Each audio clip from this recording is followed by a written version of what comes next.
कीर्तन कीर्तन म्हणजे काय हो? अरे भजन म्हणजेच कीर्तन.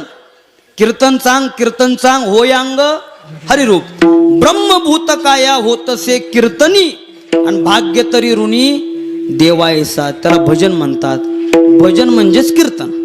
ज्याच्या कीर्तनात भजन आहे ते कीर्तन आहे, आणि ज्याच्या कीर्तनात भजनच नाही ते कीर्तन नाही, ते व्याख्यान नाही. विठाल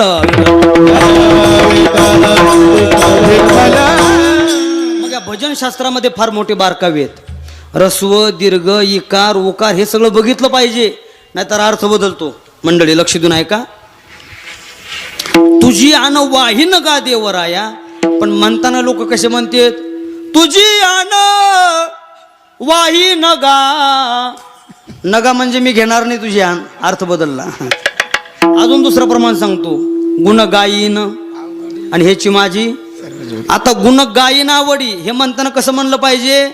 तिथं गायीन शब्दातला जो नय हा रस्व नय, तिथं दीर्घ करून चालत नाही. दीर्घ केला की अर्थ बदलतो बुवा.